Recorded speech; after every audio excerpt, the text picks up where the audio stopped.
Bom, estou de volta aqui para mais um bate-papo da FBTF com o treinador Roberto Fernandes. Essa fera que já está no mercado há muito tempo, faz um grande sucesso no Nordeste. Treinador com... Pô, Paulo, obrigado aí pela presença, viu? O homem acabou de me clicar aí, já está entrando aí para a gente resenhar. Beleza? Jorge Viana, boa noite também. Hoje o nosso papo é com o Roberto Fernandes, uma fera, um monstro. Boa noite, meu amigo. Ari, boa noite, Clique, o Chico Lima. Boa noite a todos aí. Hoje a resenha é com o Roberto Fernandes, treinador rodado, mais novo. É um treinador novo, com boas passagens aí. E a gente vai só aguardando aí ele... É isso mesmo, é rapidinho. Já estou no ar aqui te esperando.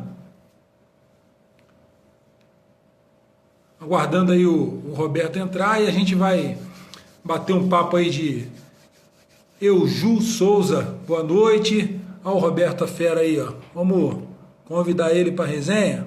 Aceitar aí. Já mandei convite aí, professor. Olha o Pingo aí, Pingolé. Abraço, meu amigo. Beijo no seu coração. Mandei o convite, Roberto. Só aceitar aí. Vamos para a resenha. Professor, boa noite. Fala, Palmieri. Como vai, meu querido? Tudo bem? Tudo bem, e você? Prazer falar contigo, cara. Prazer é meu, rapaz. Desculpa aí te dar uma pressão. Eu marquei em cima, né? É isso, você está correto. Você pegou trânsito aí. Primeiro, te agradecer pela solicitude, né, de se colocar à nossa disposição. Muito obrigado. É um prazer, um privilégio estar com você aqui no canal da FBTF para a gente falar um pouquinho da tua carreira e do que tem acontecido aí, né, mais recentemente com a questão do Covid, preparação e tudo mais. Obrigadão, viu? Palmieri, em primeiro lugar, cara, eu que agradeço, né? Esse espaço da FBTF é super importante. Eu acho que é um passo importantíssimo para nós treinadores, é um avanço, é um canal direto onde nós temos a oportunidade, né, de expressar nossas opiniões, de poder debater muitas coisas que nem sempre são a verdade, né, e que quase nunca o treinador tem um espaço para poder comentar, né, num nível legal. Então, assim, eu que agradeço, é um prazer, né? E vamos começar esse jogo aí. Professor, eu estava dando uma olhada aqui no teu currículo, assim, como eu sempre digo aqui que eu não gosto de fuçar muito, que eu gosto de descobrir na conversa com o treinador, né? Você jogava de quê? Qual a tua posição? Ó, eu fui um meia preguiçoso, cara. Nos dias de hoje, eu acho que eu não jogava, não. Porque eu só gostava de jogar com a bola no pé. Eu joguei na base do Náutico, do Santa Cruz, né? Joguei no América e no Ferroviário, né, de Recife.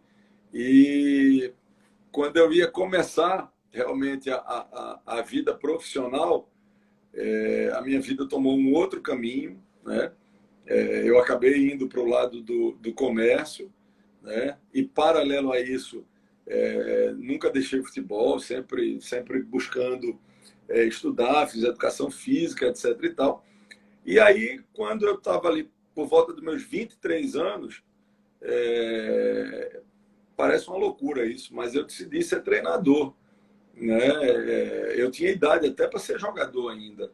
Mas, na verdade, a coisa de ser treinador, né, de liderar, de organizar, isso me fascinava muito também. Então, eu comecei muito cedo, né? E acho que com 26 anos, eu já peguei o meu primeiro time profissional, primeiro passei por categoria de base, né? E meu primeiro campeonato brasileiro, né, eu tinha 30 anos apenas. Eu cheguei na Série A com 33 anos.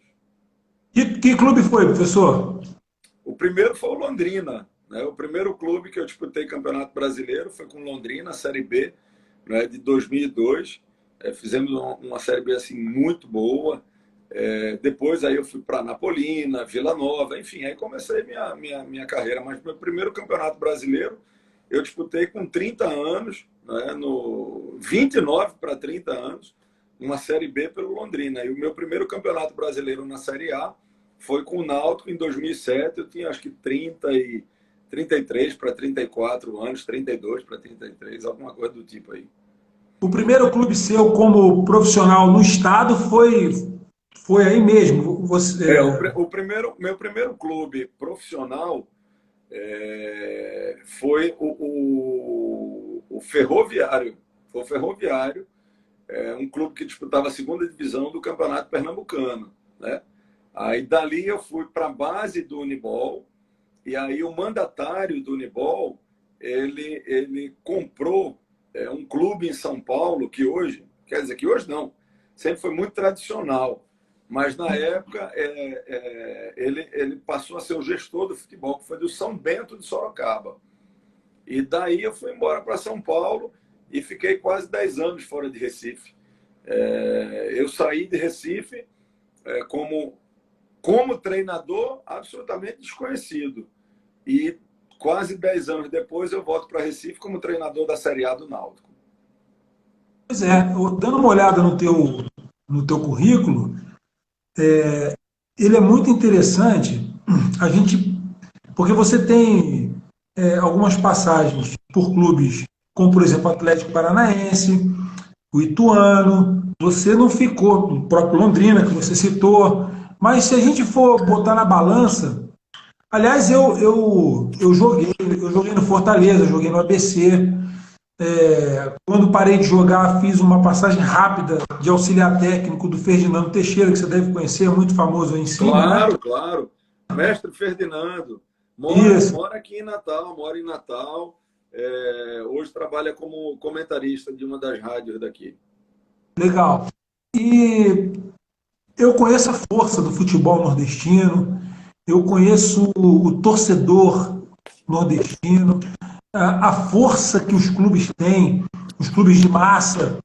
Então, eu me atrevo a dizer para você o seguinte, que essa escola de onde você veio, ela é uma escola difícil, porque vocês, quando eu digo vocês, eu falo de quem se firma nacionalmente, né, que é o seu caso. Você tem uma história de consolidação da sua carreira, que é algo que você conquistou com o tempo, né? Você teve dificuldade aí, são muitos anos na pista aí, né? Trabalhando, né?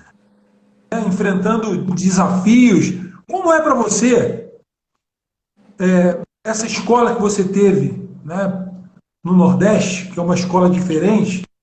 Você hoje se considera um treinador que você já experimentou de tudo um pouco, pensando no norte e sul do Brasil, ou essa escola do Nordeste, ela fala muito? Porque quem olha para você, vou falar como Tá? torcedor, eu olho para o seu estilo assim, eu vejo você mais como um treinador do sul, né? Por causa da tua veia, da forma como você... Não que o nordestino não seja assim, mas até o teu estilo. Quanto você tem de altura? Eu tenho 1,87. Também é pouco comum para meia, né? Meia com 1,87 você não vê mais, né? Só sobra, só craque.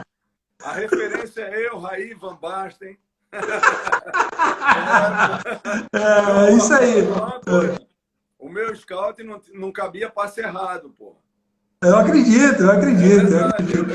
Eu realmente não me tornei profissional, não tem o menor problema, isso já faz. Eu não me tornei um profissional de uma carreira muito mais longa, porque a vida me direcionou outro caminho. Eu vou até ser muito sincero, esse papo está bem legal, né? Meu pai, que hoje já é falecido há bastante tempo, meu pai era de uma escola muito tradicional, sabe? E naquela época havia um preconceito ainda, né? E eu não estou falando de 40 anos atrás, não, eu estou falando de 25, 30 anos atrás. Havia ainda um preconceito muito grande. Para você ter uma ideia, meu primeiro contrato, né, quem assinou foi minha mãe, não foi meu pai. Porque ele não queria que o filho dele fosse jogador de futebol. Ele queria que o filho dele fosse médico e desse seguimento à carreira, ao plano de carreira familiar, né? Eu sou filho de pais, minha mãe ainda é viva, com 91 anos, dona Deise, está lá, lúcida, grande, um beijo, mãe. Né? Mas eu sou filho de pais da área médica e na cabeça do meu pai não existia esse negócio de ser jogador de futebol, né? Então, naquele momento que eu tinha que decidir na minha vida, você jogador, não você, né? Meu pai acabou abrindo outras oportunidades, né? E eu acabei indo para outro segmento. Mas não durou muito, porque eu não tinha minha paz. Eu não estava fazendo a coisa que eu tinha paixão, né? E aí, com isso, eu acabei voltando para o futebol. Mas quando eu resolvi voltar, eu já vim com cabeça de treinador. E em relação à escola, Palmieri, tem uma coisa muito interessante, cara. A grande maioria da mídia só soube que eu era nordestino quando eu retorno ao Náutico para o Campeonato Brasileiro em 2007. Por quê? Porque a minha carreira, como você falou, escola, eu vou te falar, a minha escola foi no interior de São Paulo. Eu disputei uns 4 campeonatos paulistas de divisão de acesso. Eu fui campeão. Meu primeiro título, eu fui campeão pelo Primavera de Indaiatuba, na Série B do Campeonato Paulista. Então, eu rodei o interior de São Paulo, eu dirigi Primavera, dirigi Independente de Limeira, Ituano, Guaratinguetá, Santo André na Série A. Então, e dali eu fui para o Londrina. E do Londrina eu fui para o Centro-Oeste, Anapolina, Vila Nova, Brasiliense. Então, assim, eu quando vim trabalhar no Nordeste, eu já tinha, por exemplo, consolidado o meu mercado entre o Centro-Oeste e a região Sudeste. Eu não comecei pelo Nordeste. O Nordeste foi só o meu pontapé.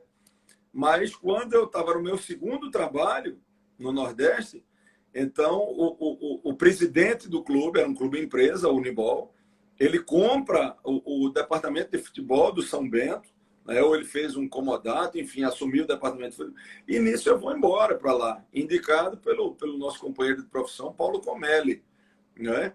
Que na época era o treinador do profissional do São Bento e me indicou para a base do São Bento. Mas em muito pouco tempo, coisa de 2, 3 meses, eu já comecei a trabalhar no profissional e aí nunca mais voltei para a base. Cara, muito interessante isso. E aí eu vou insistir na pergunta tomando outro caminho. Você vê algum tipo de preconceito? Você enxerga isso? Existe em São Paulo uma máxima de que treinador de A2 não trabalha na A1, da A3 não trabalha na A2, se da A3 sobe para A2, já ele volta para A3 de novo. Parece que se cria uma espécie de ranço, né, no treinador, que é tudo que o treinador não quer, porque o treinador. Nenhum treinador quer ficar num lugar só. Você vê, eu estava vendo aqui, você até pelo Bangu passou, que foi o clube onde eu tive a minha formação. Né? Você esteve lá como treinador. Isso é muito interessante porque, como eu sempre digo, você é a soma, você é o resultado dos teus aprendizados. Então, isso deve ter enriquecido muito você como o teu aprendizado, o teu conhecimento, para você se tornar quem você é hoje e aquilo que você vai ser amanhã. Né? Que você é um cara novo, você tem aí um futuro todo pela frente como treinador.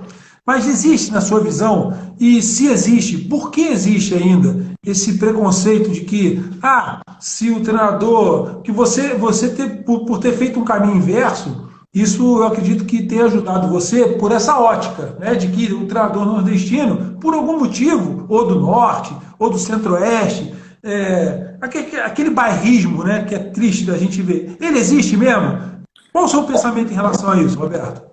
Palmieri, você lembra de um ex-jogador chamado Luiz Miller, atacante de beirada, bigodinho, sim, sim. Jogou no Bragantino, Portuguesa, enfim. Luiz Miller, ele é natural de Concórdia, Santa Catarina, e ele vive há mais de 20 anos em Bragança, onde ele fixou residência. Pois bem, Luiz Miller, ele foi meu auxiliar durante 7 anos, foi meu auxiliar técnico, a quem eu agradeço e devo muito da minha carreira a ele, um cara fantástico. Depois seguiu a carreira como treinador, mas não teve muitas oportunidades. Mas, assim, um cara excepcionalmente profissional, um cara que tem uma visão de jogo espetacular. E foi um baita de um jogador, porque como atacante de beirada, o cara fazer quase 400 gols na carreira, né?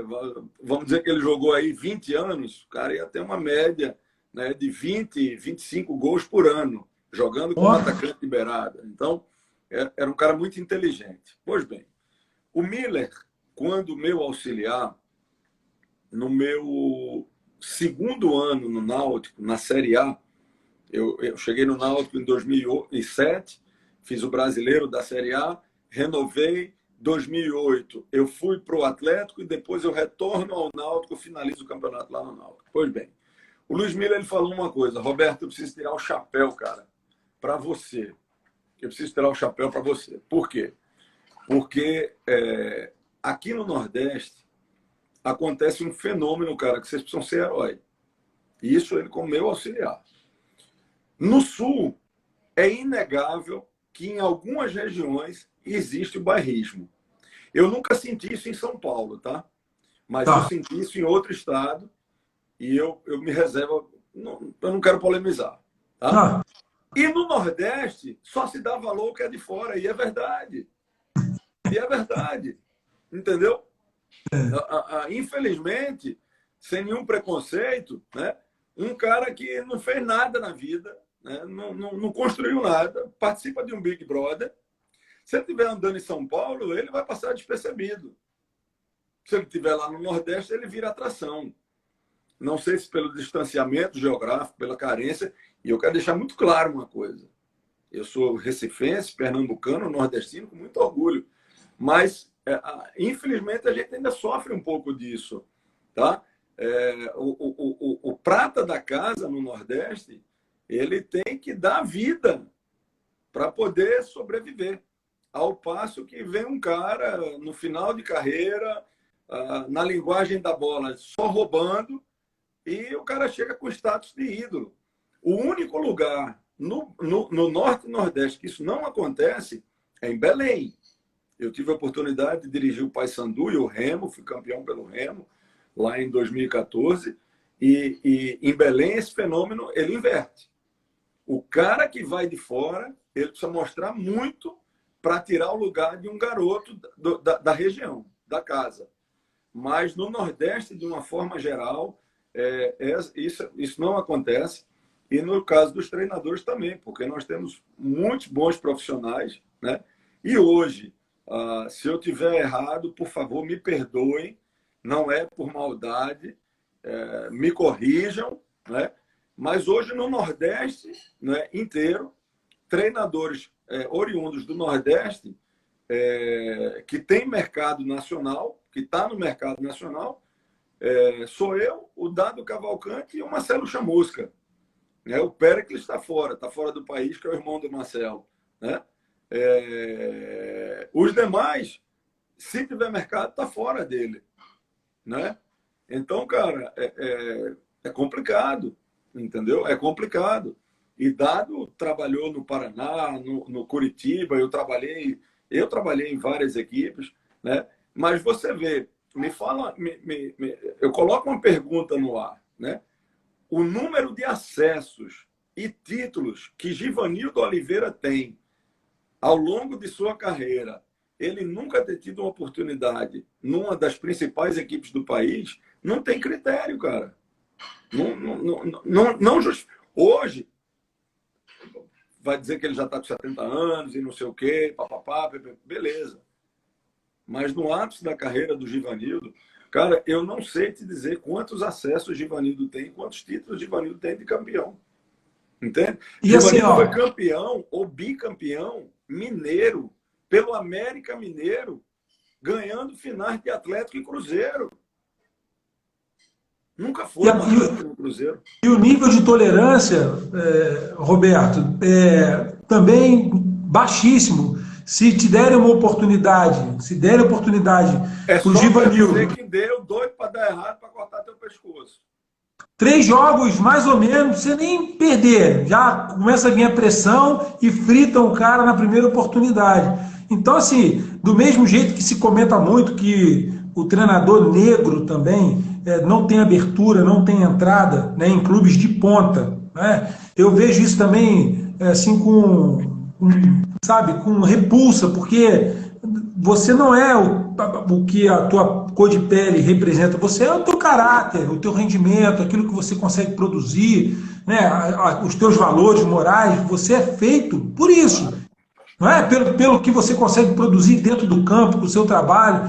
E como eu morei no Nordeste também, eu morei alguns anos, né? Eu também usava essa frase que você colocou aí, que o nordestino, que é um povo maravilhoso, aliás, assim, eu já rodei o Brasil também jogando bola, porque a gente, né, jogou bola, então a gente conheceu o Brasil todo. Difícil chegar num lugar e ser tão bem recebido como você é recebido no Pois é, Nordeste.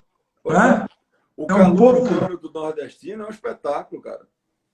maravilhoso. E assim, você, bom, olhando o seu currículo e o que você tem pela frente aí agora, eu sei que você voltou agora a jogar pela Copa do Nordeste. E eu vendo aqui as tuas entrevistas, vocês tiveram um revés aí contra o Fortaleza. E isso é uma outra coisa, né? O Fortaleza começou antes, quer dizer, se já não bastasse toda vamos dizer assim, a estrutura que o Fortaleza hoje consegue ter em relação aos demais times aí do Nordeste, e o América a gente sabe porque a gente acompanha. O amigo Moacir Júnior teve por aí, eu acompanhei bem a história aí do América, eu sei que existia uma dificuldade financeira para se fazer as coisas aí. Então você começou aí, vamos dizer assim, aos trancos e barrancos, encontrando muitas dificuldades.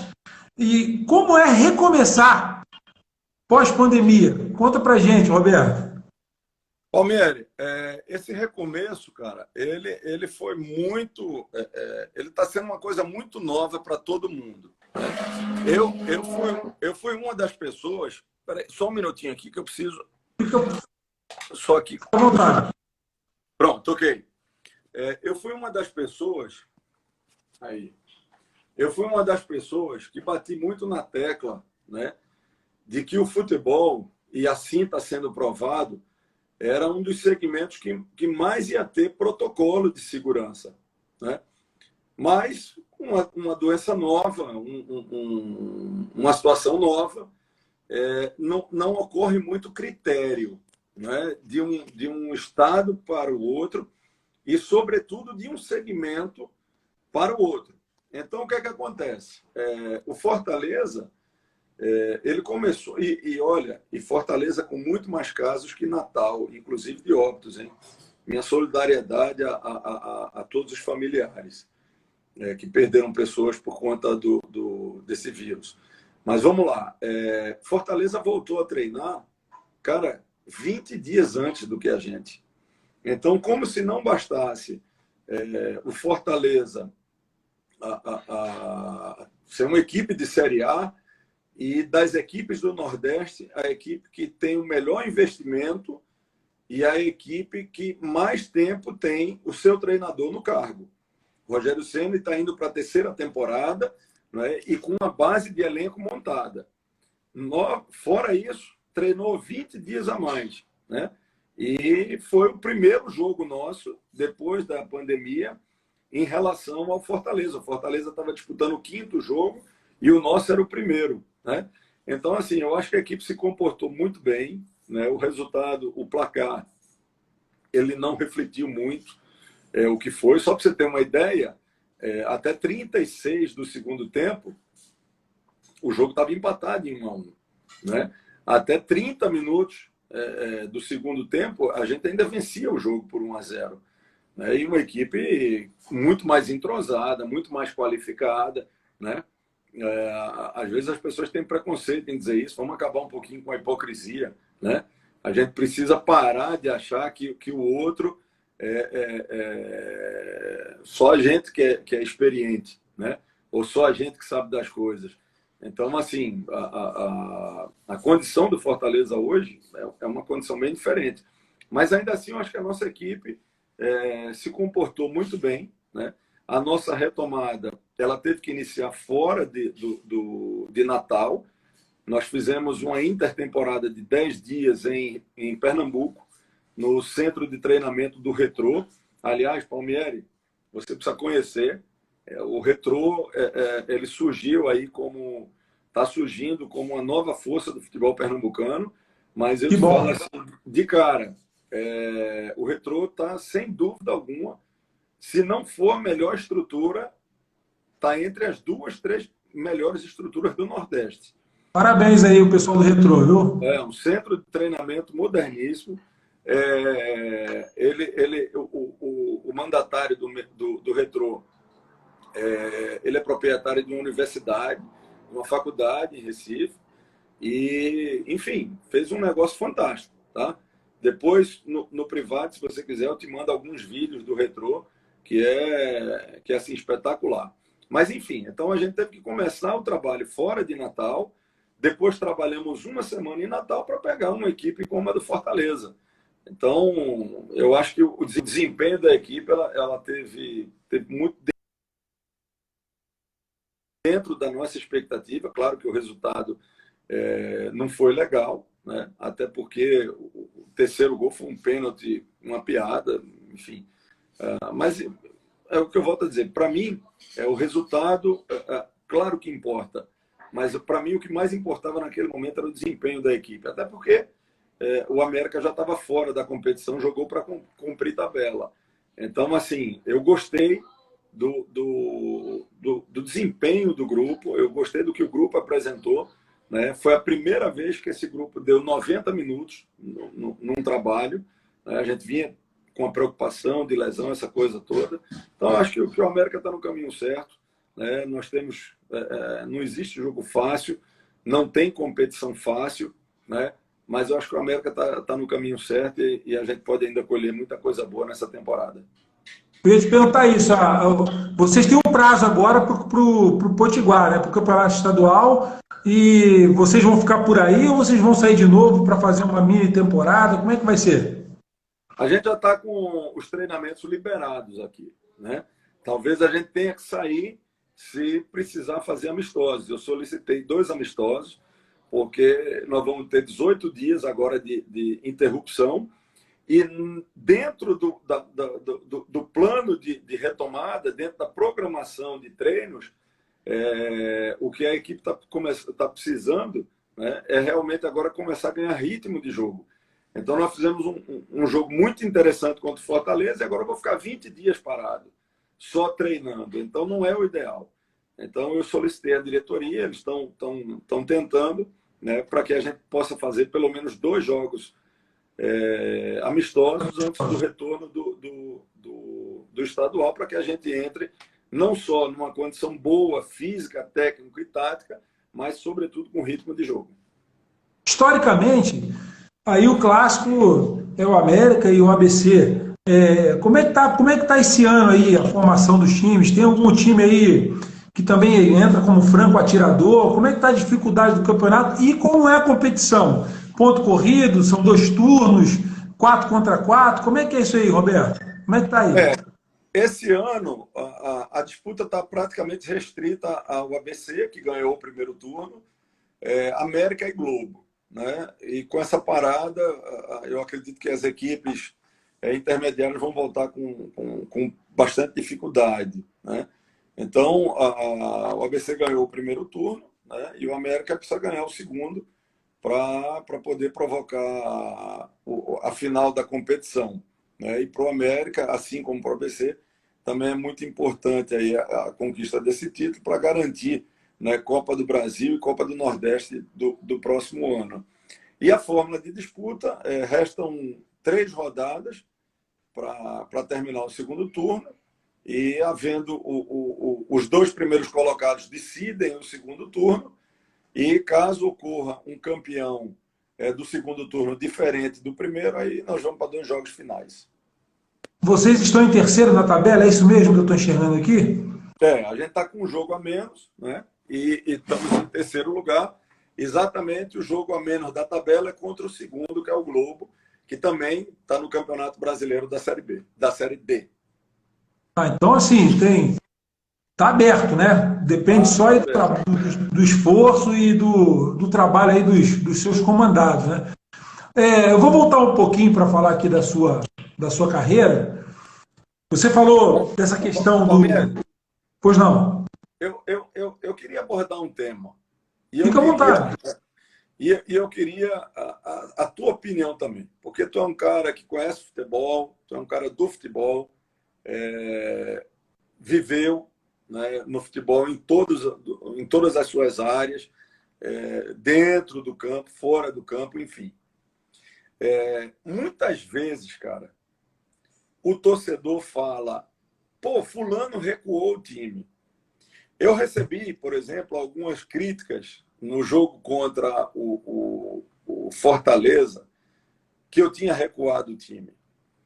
Cara, eu acho impressionante, Palmieri, como o torcedor não consegue identificar uma coisa chamada imposição.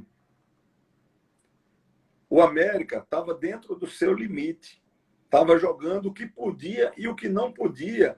Terminamos o primeiro tempo vencendo por 1-0, seguramos esse 1-0 até 15, 20 minutos do segundo tempo, né? Aí o Fortaleza, o time desgasta fisicamente, né? Eu faço as 2 primeiras substituições ofensivas. Eu tirei um atacante, coloquei outro atacante, certo? Eu tirei um meia e coloquei outro meia descansado, né? Quer dizer, mantive a equipe no ataque, mas aí o Rogério Ceni tira do banco Osvaldo, Ederson, Cariús, enfim. E o Fortaleza espreme a gente na defesa. E o torcedor acha que você recuou o time. Velho, você não recuou o time, não. O outro time é que empurrou você para trás.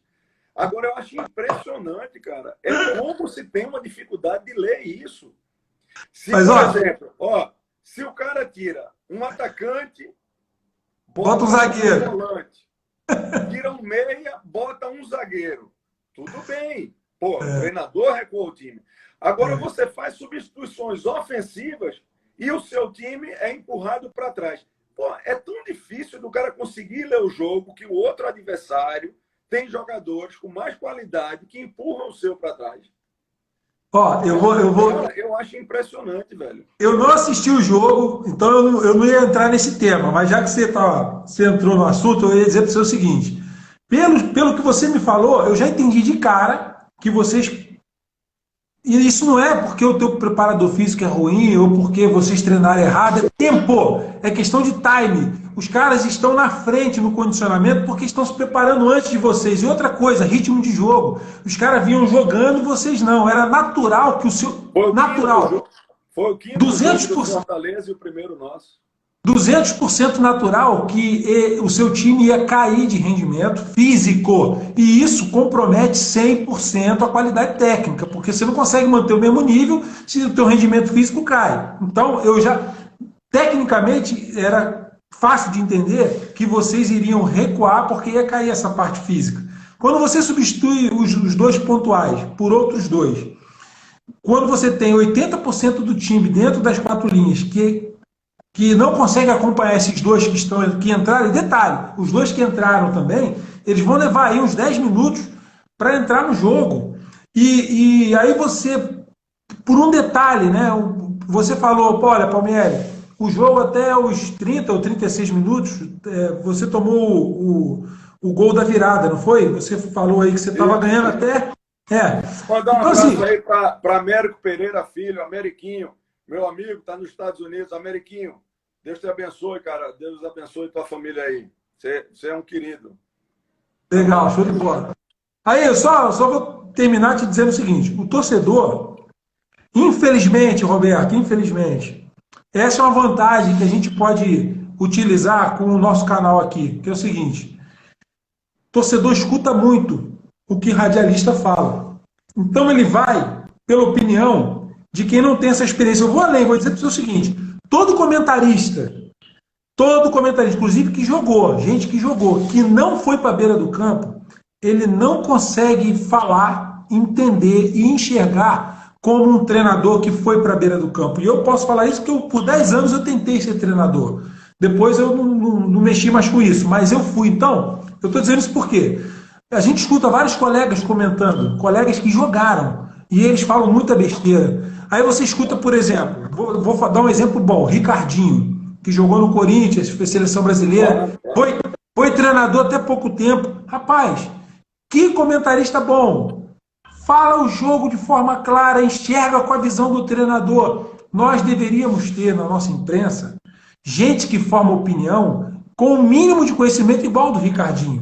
Mas isso não acontece na Globo, não acontece em lugar nenhum, porque eles põem lá uns caras que, eu sou jornalista e eu entendo de futebol. Ah, o mecânico também, o padeiro também, o cara que varre a rua também, o médico, o psiquiatra, todo mundo entende de futebol. Eu quero saber o especialista, ele é especialista mesmo? Então você coloca todo o teu trabalho, né, todo o teu empenho, toda a tua história, um currículo que você tem aqui, como os outros colegas também, vai para a beira do campo e começa a trabalhar. Quem é que está analisando você? Que tipo de conhecimento e capacidade ele tem para poder interpretar o que está acontecendo lá dentro e o que você está fazendo? Aí você pega um cara, que é o seguinte, o cara, ainda mais as rádios hoje, Roberto, estão assim, ó, infelizmente, uma grande maioria, tá? Uma grande maioria, com raríssimas exceções. O cara paga para falar. Então ele quando chega para trabalhar numa rádio, ele chega para trabalhar com um patrocinador. Esse cara vai pagar para ele poder falar. Aí eu te pergunto, esse cara conhece o que de futebol? O que qualquer outro conhece, e ele vai lá e fala se o Palmeiras está certo, se o Palmeiras está errado, com que embasamento? Se você sente uma dor no coração, você vai procurar um cardiologista. Se você sente, se o teu carro tem um problema, você vai procurar um mecânico. Mas se você tem problema ou acha que tem no futebol, você procura qualquer um. O futebol virou uma zona. Como diz o Alfredo Sampaio, ele fala assim, o futebol parece uma porteira aberta. Todo mundo entra, todo mundo entende, todo mundo fala. Assim, tecnicamente, se a gente for analisar, você fez o que qualquer treinador que gostaria de manter essa qualidade que você viu que você estava no seu limite, para ver se você aguentava até o final manter o mesmo ritmo do teu esquema. Só que, fato, os caras cresceram no final do jogo porque tinham mais ritmo, tinham mais condição, tinham mais talento e tudo isso fez a diferença no fim. E legal ouvir de você dizer assim, Palmieri, vamos parar com a hipocrisia, a gente precisa entender que se o colega tem um time melhor e se o time dele esteve melhor naquela noite, às vezes vai acontecer que você ter um time melhor, Roberto, mas o outro time superar o seu. E você fala assim, caramba, não é nem com todo o talento que o meu time tem, com toda a estrutura, eu consegui vencer. O futebol é meio... Não, com certeza. E uma coisa, Palmeiras, pegando esse finalzinho aí do teu comentário, né? Tem pessoas que dizem futebol não tem lógica. Lógica, tem e muita. Sabe por quê? Eu vou te dar um exemplo. Vamos pegar Corinthians e Catanduvense. A turma da Catanduvense vai ficar puta da vida comigo, mas vamos lá. Vamos pegar Corinthians e Catanduvense. Acabou o jogo em Catanduva, 1-1. Aí o cara vai dizer, ó, tá vendo? Com superação, com não sei o quê, com não sei o quê, com não sei o quê. Deu. Beleza. Aí você pega 10 jogos, Corinthians e Catanduvense. 9 vitórias do Corinthians e um empate da Catanduvense. Ô, meu querido, como é tão difícil enxergar, né, velho? O cara fica se enganando, se iludindo. Palmeiras, uma das coisas que assim, mais me chocou, sabe? Eu deixei para estudar futebol na Europa quando eu tive uma maturidade como treinador aqui. Porque senão eu ia achar tudo que está lá serve para cá. E é uma mentira, né? Então eu tive em 2014 e 2016. Fui a Portugal, França, Espanha, Itália, Portugal, França, Espanha, Itália. Fui para esses 4 países. E vi times da primeira divisão e times da terceira divisão. Treinador na Europa, ele cai também. Só que existem 2 diferenças básicas, cara. Se respeita, sobretudo, o profissional e se respeita o contrato. Não é como no Brasil, que manda-te embora e vai procurar teus direitos. Okay. Primeiro. E segundo, seja em língua portuguesa, francesa, alemã, espanhola. Todo treinador lá é chamado de mister. há um respeito pelo conhecimento que aquele cara tem do futebol. Hoje, um cara que não sabe chutar, me perdoe, a bunda de um sapo, que nunca jogou bola, que nunca dirigiu um time, que nunca estudou futebol, que nem sequer foi formado em educação física, entendeu? Às vezes o cara não tem nenhuma condição de coordenação de jogar qualquer esporte.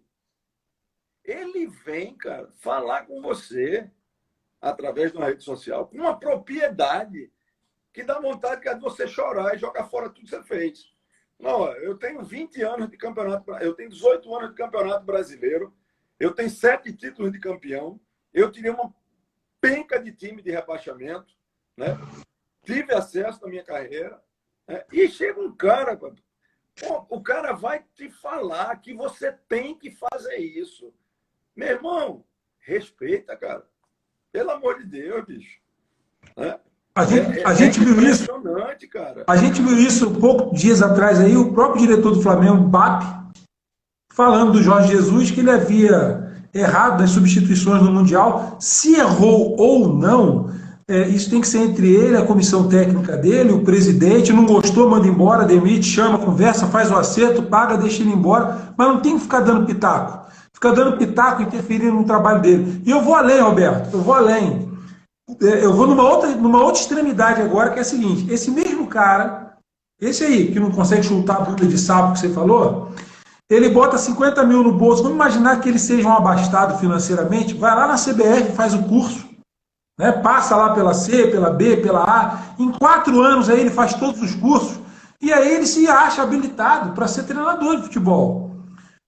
Isso que você está falando do respeito que existe com a figura do treinador lá fora, dele ser chamado de mister, é porque se reconhece o histórico, o passado dele, o que ele construiu, como ele conseguiu chegar onde ele está. Aí ele é chamado de mister, ele se forma treinador, faz lá o curso da UEFA e ele vai passar por todas as etapas da profissão de treinador para chegar no treinador profissional.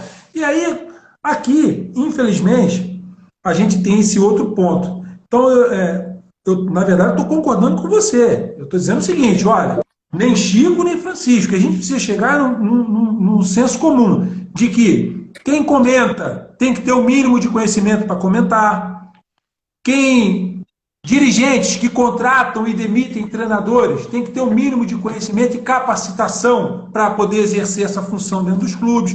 Os presidentes não podem debruçar, se apoiar como uma muleta nos estatutos dos clubes e sair cometendo atrocidades financeiras com com a gestão temerária, porque eles fazem dívida para 20 anos e quebram o clube. Olha o Cruzeiro aí, ó.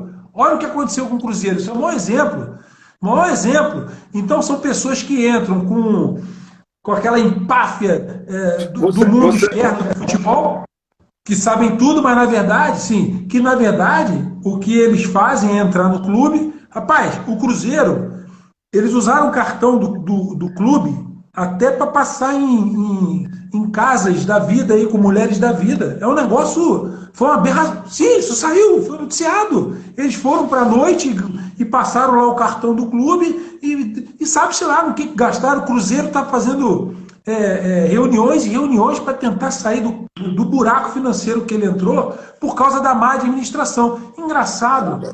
Eu não vejo. Cadê a torcida? Aliás, terça-feira, se Deus quiser, a gente vai trazer aqui para bater um papo um treinador, uma figurinha carimbada, que passou um aperto no passado, chegando no aeroporto, a torcida em cima dele, querendo bater, fazer acontecer, porque o time não conseguiu um resultado. E aí você vê dirigentes que cometem essas atrocidades, comentaristas que falam borrachices, né? E não acontece nada com esse povo, ninguém fala nada, né? Aí o treinador que está lá, que tem formação, que buscou capacitação, que você hoje, para se formar no Brasil, você tem que ter a C, a B, a A, a Pro, para você poder trabalhar pensando em sair e ser um treinador fora do Brasil. Quem dirige o clube não precisa disso, quem contrata não precisa disso, não precisa de nada. É uma incoerência, mas é uma incoerência tamanha. Bom, vamos lá. Eu quero saber de você o seguinte. Ô, Palmeiras, você sabe como é que eu resumo esse seu comentário? Eu costumo dizer, cara, que o cargo de treinador é como se o capim comesse a vaca. Porque, assim, me fala uma coisa, com todo respeito, e olha que tem muito treinador, perdão, tem muito dirigente conhecedor do futebol. Muito, tá? Eu tive a felicidade de trabalhar com boa parte que são conhecedores do futebol. Mas, vê só, me dá uma outra profissão, exceto a de treinador, que eu vou dar um exemplo para o torcedor entender melhor. Que, com todo respeito, tá? Que o peão de obra é quem cobra ao engenheiro. Eu não estou falando no nível de cargo, eu estou falando no nível de conhecimento.